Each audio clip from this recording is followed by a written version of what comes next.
الرجيم بسم الله الرحمن الرحيم قال يا قوم أرأيتم إن كنت على بينة من ربي وآتاني رحمة من عنده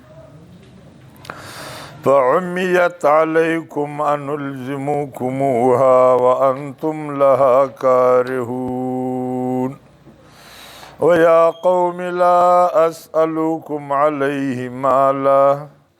إن أجري إلا على الله وما أنا بطارد الذين آمنوا إنهم ملاقو ربهم ولكني أراكم قوما تجهلون ويا قوم من ينصروني من الله إن طردتهم أفلا تذكرون سبحانك لا علم لنا إلا ما علمتنا إنك أنت العليم الحكيم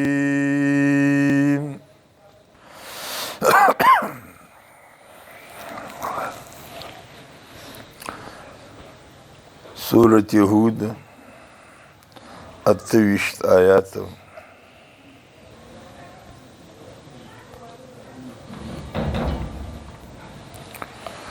مخی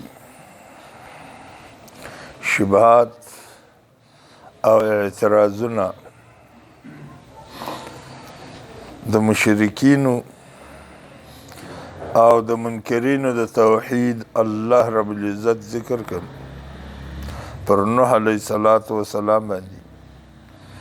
چې ما نراک الا بشرا مثلنا یو خو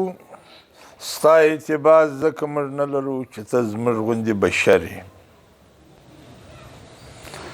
ته پر موږ باندې هېڅ فضیلت درجه نه لرې موږ څنګه ستا دا ومنو او بل ستا شاګردان ټول د سادهګان خلک د شي تحقیق نه کوي بس چا څه ورته وویل هغه مني اصلي خبره دا ده چې تاسو دروغجن خلک یاست الله رسول کړی نه او تا دعوه د رسالت کړې ده الله پیغام در کړی نه دی او ته موږ ته وایه چې الله دی ویلي دي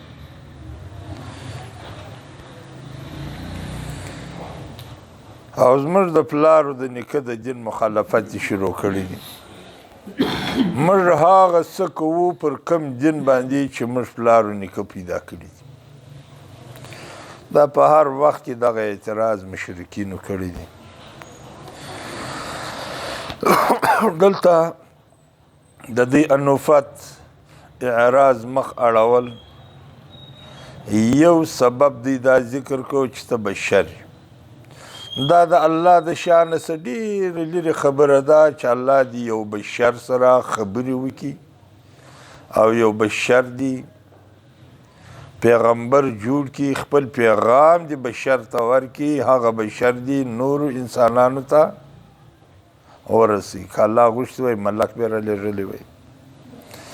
دا د دوی شبهې وې د دغه شبهو د وجې څخه انکار کاوه د رسالت څخه د نوح علیه السلام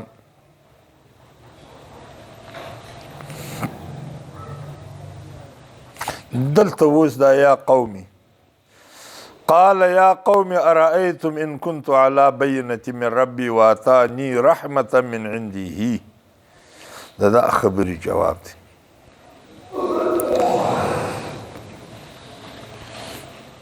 چې دغه مساوات برابري په بشریت کې ته هم بشر زه هم بشر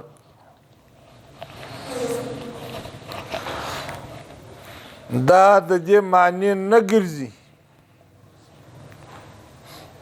او د دې دلیل د نه ګرځي چې دا بشریت کې دوه انسانان سره برابر وي هغه د نو بیا په رسالت او نبوت کې هم سره برابر څه معنی دی؟ دوه بشر دي، یو بشر الله نبی جوړ کړي، یو بشر الله رسول جوړ کړي. دغه مساوات په بشریت کې حصول د مفارقت پر رتبه کې، پر رسالت کې، پر نبوت کې نه حاصلېږي چې بدلته سره برابر نو په هر شي کې برابر. نو دا خو بیا جلا خبره ده. نو دا خبرې جواب چې ما نراک الا بشرا مثلنا، دا یو اعتراض دلته نوح علیه السلام خاص دغه خبرې جواب ورکړي. او قرار بیا د دویمې خبرې جواب ورکړي چې وما نراک تبعک الا الذین هم اراذلنا بادی الرأی.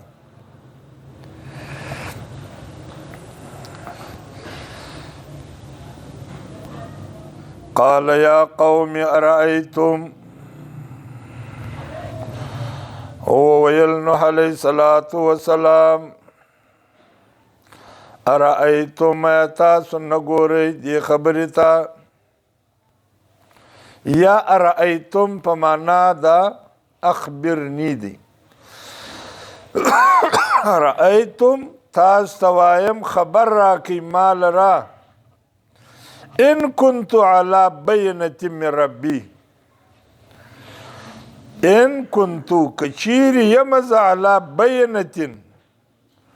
پر ښکاره دلیل من ربی د طرفه د رب زما. دا کچیری د شکمن لفظ دی که نه دی. او دلته نوح علیه السلام خبره معلقه کا کچیری زیم د ده په کېدو کې خو هیڅ شک نو. او بیا هم دا خبره د شکمنه وکړه، یقیني نه وکړه چې خامخا زه یم. دا دپاره د استدراج دی، دپاره د مخ یې لکېدو دی چې ته پر مخ ولاړ څه نور لا څه وایه، نور لا څه وایه چې هغه ته مخ خلاصي. دې ته عربي کې ارخاء العنان وایي، لکه پر آس پورې دا پاډي د عملونه بولي پښتانه دا وري الله کې چې دی لا در کومه ځای ځي یو دم یې باره راکش کې هغه ودرېږي. دا دپاره د ترقۍ او د استدراج دی. دا خبره معلقه کنې د نوح علیه السلام پر دې باندې چې دی پر بیانه و هیڅ شک و شبهه نه و. نه د ده شک و نه د ده د اتباعو شک. او بیا هم دا خبره معلقه کوي، وایي که چیرې یم زه علی بینة من ربي، چې تی لا څه کوي پر ښکاره دلیل من ربي د طرفه د رب زما. یعنې پر دې خپله دعوه باندې ما تاسو ته معجزې پیش کړي. بینه یوه معنا ده د معجزې،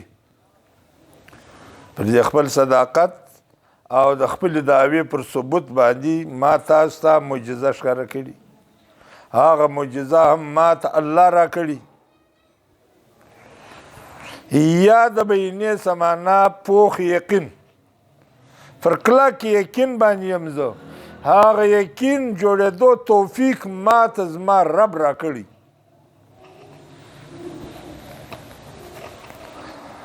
سره د دې پاخه یقین او د دې معجزې سره وآتانی رحمتا من عنده، را کړی مات الله رب العزت رحمت من عنده د طرفه د ده. دلته به رحمت معنا څه وکړي؟ دلته د رحمت معنا د نبوت، د رحمت معنا د رسالت. ځکه چې د هر نبی نبوت، د هر نبی رسالت دا رحمت دی د الله د جانبه پر خپلو بندگانو باندې، چې الله د رحمت اراده ولري نبی ول راولي.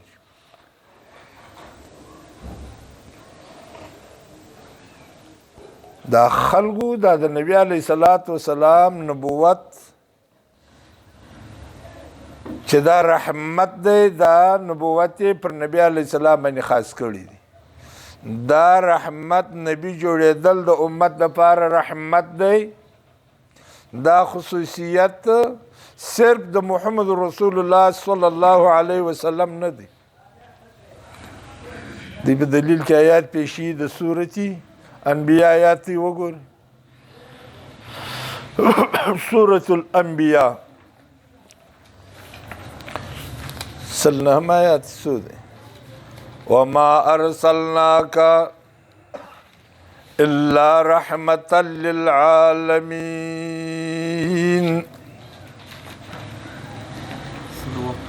سوده یوصل وما آیات دی. الله و اے نبی وما ارسلناك الا رحمة للعالمين. نه لېږلی ته مړ الا مگر چې ومې لېږې دغه ستا رسالت، دغه ستا نبوت، مبعوث مې کې دغه ستا بعثت. دا رحمت دی للعالمین، د پاره د عالم. قرآن په سر کې څنګه وایي؟ الحمدلله رب العالمین. محمد رسول الله د رسالت مبارک وای رحمت للعالمین. در کوم ځای عالم دی، در هغه ځای د الله ربوبیت دی. څنګه چې د الله ربوبیت پر ټول عالم باندې حاوی دی، ټول عالم لرا شامل دی، دغه رقم نبوت د محمد رسول الله صلی الله علیه وسلم ټول عالم د فار چې در کوم ځای عالم دی، د هغه ځای د پاره د محمد رسول الله صلی الله علیه وسلم نبوت دا رحمت دی. دا رحمت دی. سورة انفال کې الله وای وما كان الله معذبهم وانت فيهم. اے نبی چې ته موجود یې، زه دا خلکو ته اگر که ستا مخالفین دي، کفار دي، دشمنان دي، په جنگ در سره ولاړ دي، زه زیرهی دي عذاب نور کوم چې ته موجود یې. داسې رحمت. صرف دا رحمت دا نبوت چې رحمت دی د نبی پورې خاص نه دی. د هر نبی نبوت، د هر نبی رسالت دا رحمت دی. صرف فرق دا دی. د هر نبی نبوت رسالت دا د خپل قوم پورې خاص، او د نبی علیه الصلاۃ والسلام رحمت دغه نبوت رسالت دا عام دی. چې رسالت عام دی، رحمت عام دی. د نور انبیاو نبوت خاصو د یو قوم پورې، دا رحمت هم خاص. چې سورة دخان وګور.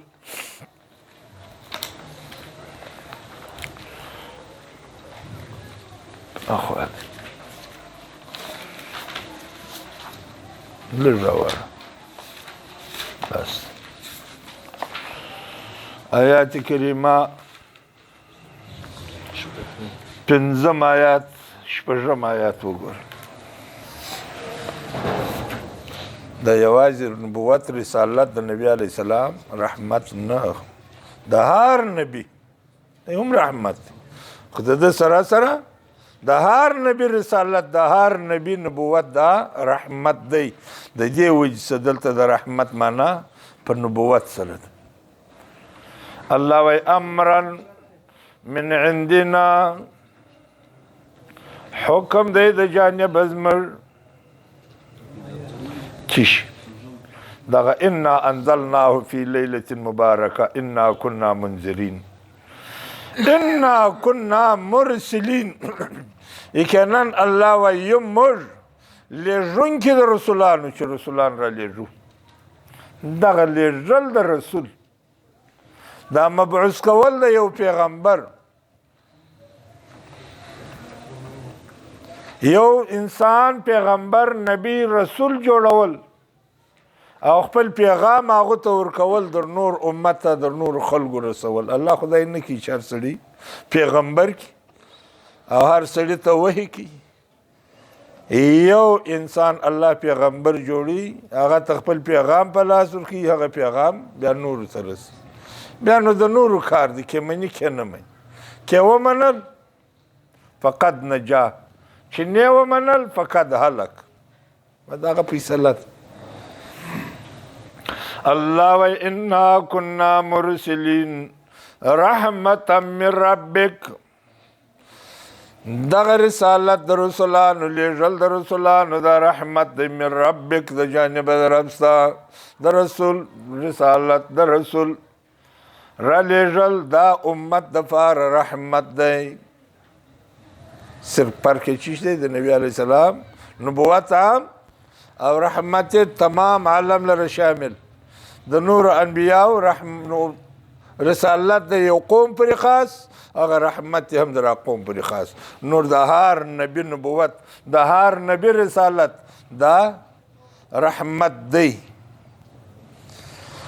نو دوه شیانې ذکر کړه یو بینا چې د هغه څه مراد یقین یا معجزه ده دویم واتانی رحمتن راکړی الله ما ته رحمت رحمت څه مراد نبوت دی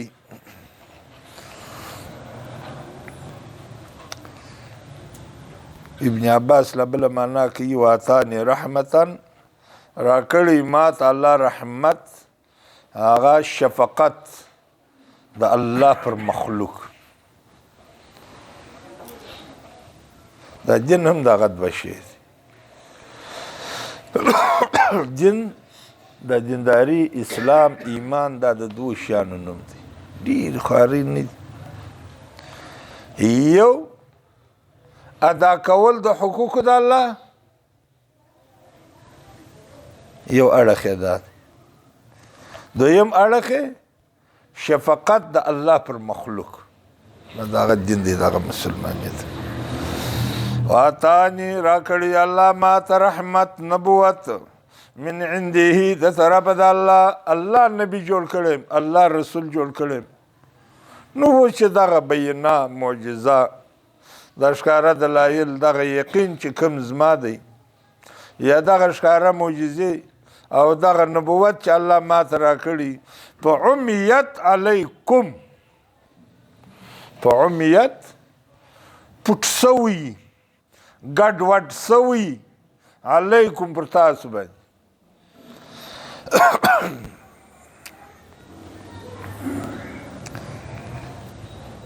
فلم تهتدوا الیها ولا عرفتم قدرها دا یې در باندې پټ سوي چې هغه تاسو لار پیدا نه که نه مې د هغه عزت د هغه قدر وکړي بلکې چې څنګه مې واورېده مسله د توحید چې الله تعبدو الا الله بادرتم الى تکذیبها و ردها بس دستي مې پیسې راپورته کړې د هغه تکذیب مې وکړو هغه مسله مې رد کړو نور تاسو پیژندلی نو بل کذبوا بما لم یحیطوا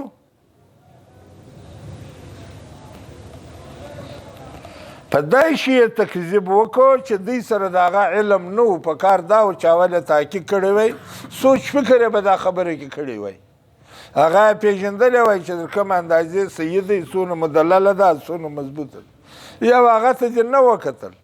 بس دستي دي خوله د باده ډکه کړ پروګنډي دي شروع کړي او اعتراضونه دي شروع کړو بهتانونه دي شروع کړو تکذیب دي شروع کړو او مسله دې رد کړه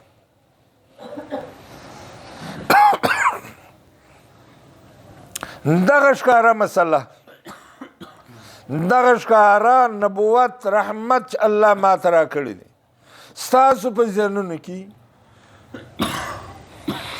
ځواني سوه یقین نه او پر تاسو باندې ګډه وډه سوه ستاسو په دماغونو کې شبهات پیدا سو ستاسو عقلونو کار پرېښو ځکه چې تاسو په دې مسلې په تحقیق کې د عقل کار وانخصو نو زه څه وکړم فعمیت علیکم هغه پټه شي پر تاسو باندې پوښتنه دا ده چې اوس نو چې مستي پټه سوه ګډه وډه سوه تحقیق مې ونه کو ان فهل اقدر على ان اجعلكم بحيث تصلون الى معرفتها دا قدرت بیا زه لرم چې دا مسله ستاسو وزړونو ته ورشوه کم او تاسو یې وپېژنېدو نو قدرت خو بیا زه نه لرم چې راواخم دا ستاسو په زړونو کې کښېږدم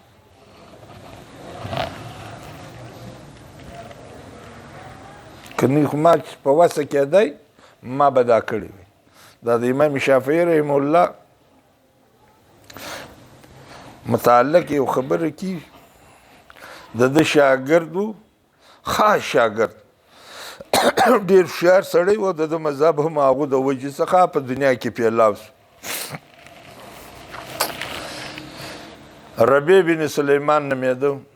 اول شاګرد و او دا د امام شافعي رحم الله مذهب هم د مدون کړی دی د لیکلی دی در دنیا رسولی یوه مسله امام شافعي رحم الله 40 واره ورته وکړ بیخي ډېر دي د هغو په ذهن کې نه راتله هغه بیا د دې مجلس د ډېره شرم د وجې ولاړ شو بیا امام شافعي رحم الله یې کړ کوي بیا دا مسله ورته وکړه یو وخت یې په دماغ کې مسله راغله ځان یې په ستړي ولکه دغه یو خوراکي شی وی یو ډوډۍ وی ما به د راخیستی وی ستا په خوله کې به مې درکړی وی خو دا دی شی نه دی چې اوس ما په وسه کېږي نور چې زه کوم دا ستا پر ذهنیت ستا پر ذهن ستا په فکر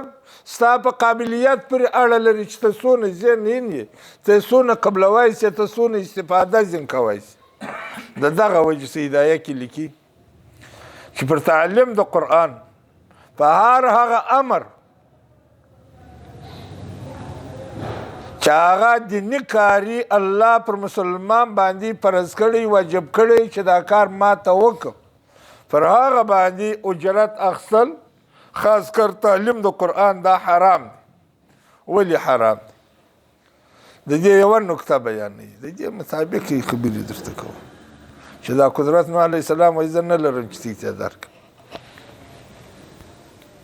ولې حرام دی ځکه چې وایي دا اجرت مزدوري اخیستل پر هغه شي باندې جایز ده چې انسان د هغه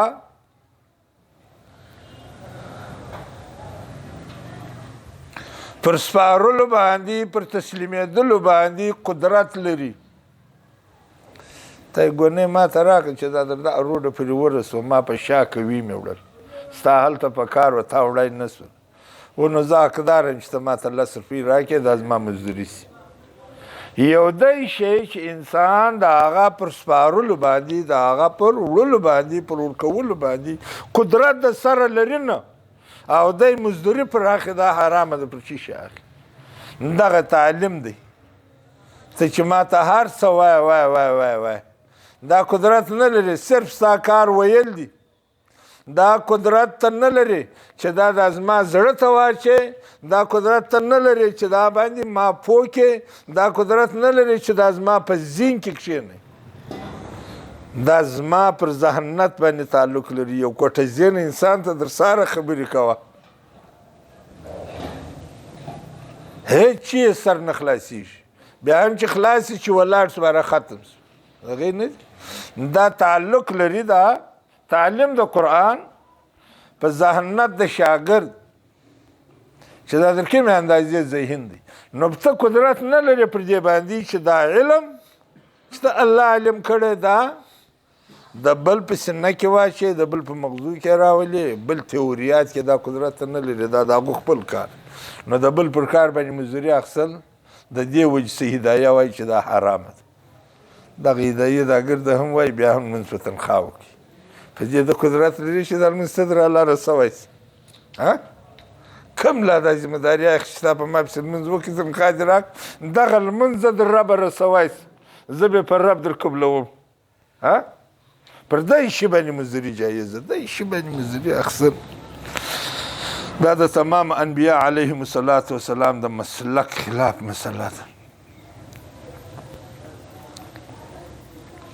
پر دغه لمانځه باندې تنخواه اخیستل دغه احناف که متاخرین دي که متقدمین دي. دا اوس ما ورو خلک په ګډ څه دا مشهور دا کوم چې محققین علما دي هغه د جواز عقیده نه لري، نه د هغو تنخواه صحیح کېږي، نه د هغو زکات صحیح کېږي. په زکات به هم ورکوي، تنخواه به هم ورکوي. زکات یې زکات برباد سو، لمونځ یې لمونځ برباد سو. نو دا دې پورې چې په عمیت علیکم پټ سوی پر تاسو باندې، نو دا قدرت خو بیا زه نه لرم چې ستاسو زړونو ته شوا کم په تاسو باندې په زور زه معرفت د الله رب العزت وکم. ان نلزموکموها ایا موږ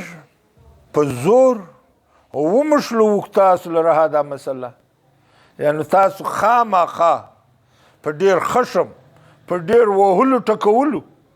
تاسو زه موحدان کم دغه عقیدې در جوړې کړم په خشم په غصه په غضب دغه کار زه تی ته وکړم. حال دا دی چې وانتم لها کارهون، وانتم لها کارهون، واستاسو په داسې حال کې چې یا ستاسو لها دې مسلې ته د توحید کارهون بد ګڼونکي د دې مسلې سره نفرت کوي. وانتم یا ستاسو حال دا دی چې یا ستاسو لها دې مسلې لره توحید کارهون ناخوښه ګڼونکي. دا ناخوښه بولي قسم د لوی سره دا مسلې توحید ته ستاسو اراده نه ده، دا صحت د عقیدې ستاسو اراده نه ده. به دغسې چې د بنده او هر چاته سر په سجود پروت وي، هر څوک پر لاسو پر پښو مچوي، هر چاته دې دا سر په ضلالت چغوی کړي په دې خوشحاله. نو دې څه خو بیا زه نسم راګرځولی چې دا د شرک و ورتې ته و دا کنده ته لوېدلی د دې څخه زه په زور نسم راایستلی. مسله بیان کول دي او مسله بیانول دي او د الله پیغام رسول دي. چا چې ومنل خپله ګټې وکړه او چا چې ونه منل خپله به ځان تباه او هلاک کړي. نو زما کار دغه سره نشته چې زه په چا په زور ومنم. مننګ نه مننګ ستی کار، بیان یې زما کار دی، دا د نوح علیه السلام بیان، او زه په تی باندې په زور دا مسله منلی نسم. او چې په سمې سړی نه ومني په زور ګسه دا د زور دین، د زور مسلمانی، د زور لمونځ دا الله ته منظور هم نه دی. الله څه وایي؟ لا اکراه فی الدین قد تبین الرشد من الغی. زور الله د چا سره نه کوي. پښتانه وایي پر وبم درې وایي بې څوک. الله رب العزت ته د بنده اخلاص معتبر دی، عبادت یې معتبر نه دی. عبادت هغه وخت عبادت ګرځي چې په زړه کې اخلاص یې. دا د اختر د حجانو قرباني باره کې قرآن وایي چې لن ینال الله لحومها ولا دماؤها ولکن یناله التقوی منکم. دغه ستی د قربانۍ ویني او دا غوښې دا الله ته نه رسیږي، نه الله ته خوښې دي، نه د الله دا غوښې و دا وینې په کار دي. الله ته چې رسیږي هغه ستاسو د زړونو اخلاص دی. دویم جواب ورکوي چې ګورې دا مسله ته نه منئ د دې وجې چې ستاسو پیسې پرځي، خو پیسې هم نه درڅه غواړم. کومې پیسې چې دغه پیرانو دا د زیارتو ملنګیانو پر تاسو باندې سالانه ایښي دي هغه به دې په ځای کې پاتې سي، هغه به کور ته په جوب کې در پاتې سي. او پر دغه بیان باندې چې زه مسله د توحید بیانوم ویا قوم لا اسألوکم علیه مالا. ګوره خبرې په یا قوم ورته کوي.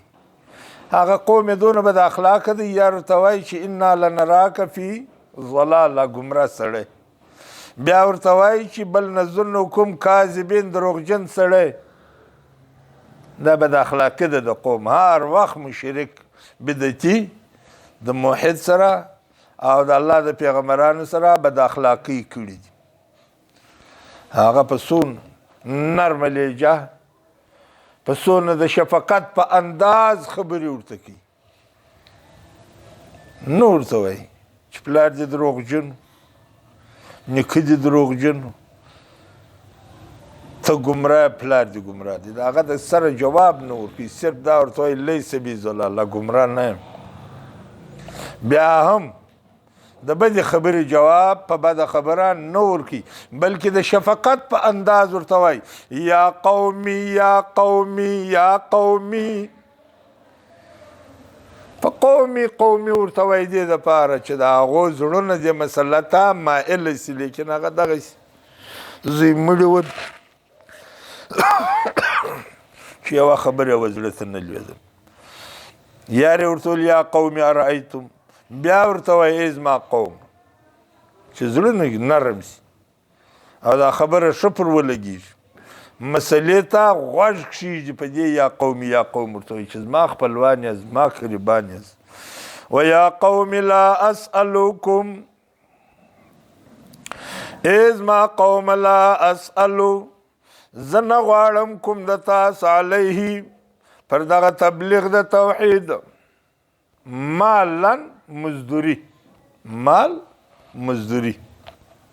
نه درڅه غواړم ان اجریه نه د مزدوري زما الا مگر علی الله پر الله باندې د دې ثواب او د دې بدله به ما ته الله راکوي خامخا زه ستاسې پر دې بیان باندې مال نه غواړم دا اول نبي دی قوم ته څه وایي لا اسألکم علیه مال اجر مزدوري نه غواړم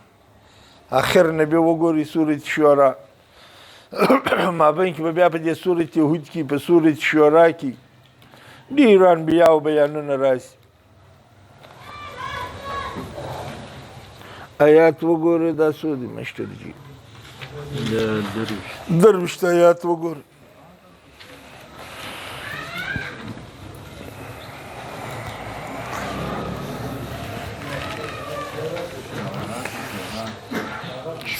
پنځه ویشتمه سپاره ده 240 سورت دی سورة شورا درویشت آیات دی ګوره دا اول پیغمبر دی چې د شرک په رد کې مبعوث شوی سورة شورا کې د آخر پیغمبر خبرې کوي دا نور ځایونه هم ډېر دي سورة انعام کې هم شته بل ځای هم شته خو دلته یو ټکی ورسره دی چې الا المودة فی القربا د دې وجې م دا ځای راواړم سوای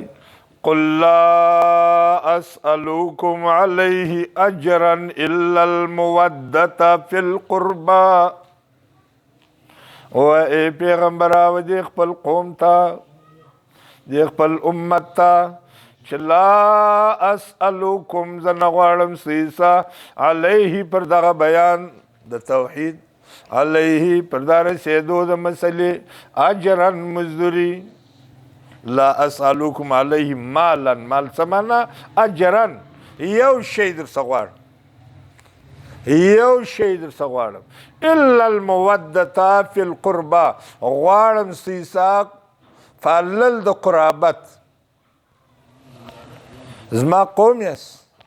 زما خپلوان یاست زما دغه یو مقصد دی چې ستاسو عقیده سمه سي رب وپېژنئ نو تاسو زما سره پر دې مسله ودرېږئ دا قوم پر ډېر باطلو شیانو باندې سره درېږي زموږ تجربه ده د دا زړو بیا ښه تجربه ده چې یو قومي سړی یو حاجت یو ضرورت لري اگر که هغه حاجت ضرورت باطل بیا هم دا قوم راټولیږي هغه مقصد یې ورپوره کوي او کله چې بیا د بل قوم سره په جنګ اختی ګرده په غبرګو پښو پر ولاړې توپک و لرګي یې پسې راخیستي ځان وژني د دا قومیت دپاره که نه وژني نو پر دغه ځای باندې ستاسې سم لا ماته ده چې زما سره نه درېږي خو زما قوم یې سره ودرېږي. ولې نه درېږي؟ نور کږه څه د الله د خاطرو نه درېږي، د الله د خاطرو دا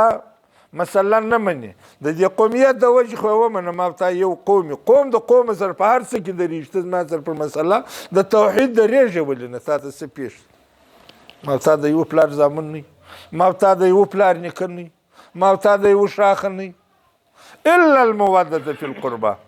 او ته بیا ما قوم هم یې، خپل مې هم یې. پر مسله د توحید ما ته اذیتونه رارسوي، پر خپل ځای مې نه پرېږدي او زما دپاره رکاوټ ګرځي، زما د مسلې مخنیوی کوي. بیا چې ستا دپاره خو دا پکار وي چې دا مسله ستا ما سره پر مخ بیولې وه. زه په یا قومي درته وایم او ته مې دروغجن بولې. ته بد نومونه را باندې ږدي، دا ستا سره لایقت لري. راواړو سورت یهود له راسه. لا اسألوکم علیه مالا ان اجری الا علی الله. دا ثواب دا مزدوري ما ته الله راکوي.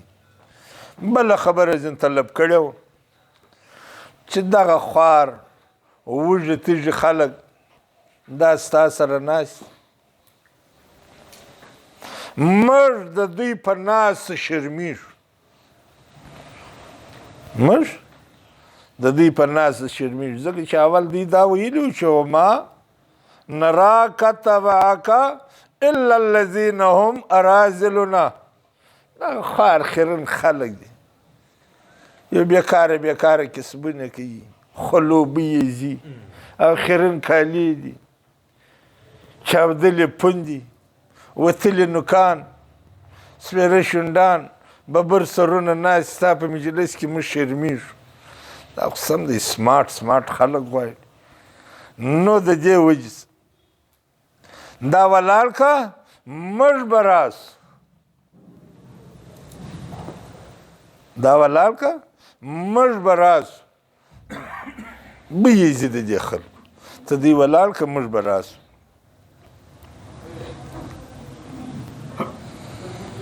د دوی دا خیال چې انسان ښه عطرونه لګوي، ښه خوشبويي ځین ولاړېږي، بس دغه نو کافي دی. ظاهره بدن خوشبودار په کار نه دی، زړه خوشبودار ساتل په کار دی په توحید او په اتباع د سنت. ظاهره چې هر څنګه یې هغه پروا نه لري. دوی ظاهره ځان ښایسته کړي، باطن کې دی یې لکه مړغونې چا یې لیدلي؟ تا یې لیدلي؟ مړغونې لکه هندوانه، ډېره ښایسته یې په هندوانه خطا کېږي، دننه زهر قاتل دی. دا هم ظاهره به ځان ښایسته کې، ځان به سماټ کې، ښه بدعت روبۍ ځي، دننه چې ګند درکښي، شرک درکښي، د شرک بوی دې ځي، نو دا به څه حیثیت ولري؟ نو دا ورته ویل چې د دې بوی ځي د دې موحدانو. خیرن خلک دي، د خوارۍ خلک دي، ځان صفایي په پاللې نه ده. ته موږ ورسره کښېنئ، دا ولاړ که موږ به دله راسو. د هغه جواب ورکوي چې وما انا بطارد الذین آمنو. دا خو مؤمنان دي. وما انا نه یم زه بطارد الذین آمنو، شړونکی د هغه خلکو چې هغو ایمان راوړی دی. انهم ملاقو، یقینا دوی یو ځای کېدونکي دي، ربهم د رب سره د دې خلکو د دغه ایمان په سببه د خپل رب سره ملاقات کیږي. د هغه خلک دي چې الله خپل ملاقات رابولي. زه د خپل مجلس څنګه ولاړ کړم؟ یو قوم، یو خلک چې الله خپل ملاقات راغواړي،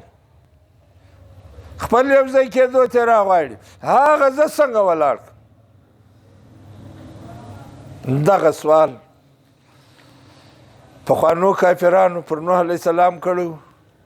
د نبی علیه السلام د زمانې کافرانو پر نبی علیه السلام باندې وکړي. سورة انعام وګورئ.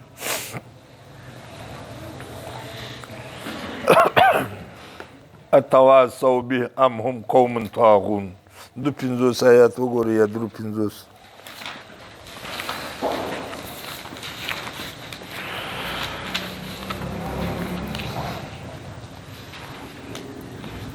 Bueno. الله رب العزت و ابو جیل عتبہ شیبہ عتیبہ عقبہ بن ابی معیط دا سر سنادی دی قریش سرداران د قریش راغلیو نبی علیہ السلام ته چې دا ولاړ بیا به موږ راسو الله ورته وایي ولا تطرد الذین یدعون ربهم ولا تطرد الذین یدعون ربهم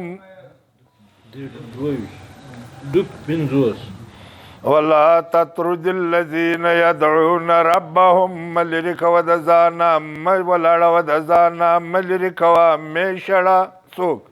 الذين يدعون ربهم هاغه خلق چې دی رابول خپل رب کله بالغدات والعشي سار ما شام د الله سره پر رابطه کی الله ته आवाज فریاد کی د الله ذکر کی په دغه ذکر دا د الله په فریاد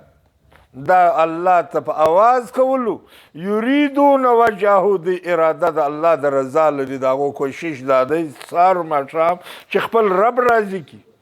ما علیک من حسابهم من شیء وما من حسابک علیهم من شیء ستا حساب پر دوی نستا د دوی حساب پر تا نستا د دوی حساب ستا څه نه غواړو ستا حساب د دوی څه نه غواړو که دې دا کار وکړي فتكون من الظالمين فتطردهم کتا وشړل ولاړ دي کل سیبته د ظالمانو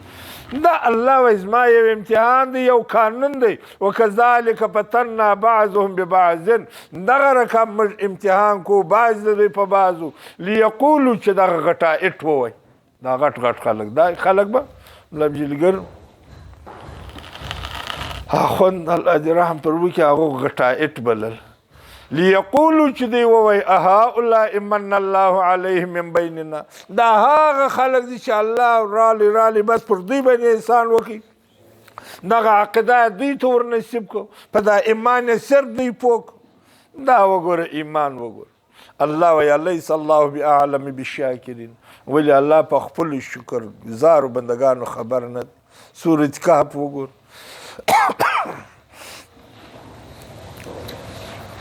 دا سورة حجر کم ساتاتی آیات کی او سورة طه یو سل یو دیرش کی همستا سورة کهف وګورئ اته ویشتم آیات دا څلور آیاتونه دي پر دې باندې تایید انعام 250 کهف اته ویشت حجر اته اتیا او طه یو سل یو دیرش کهف کوم دی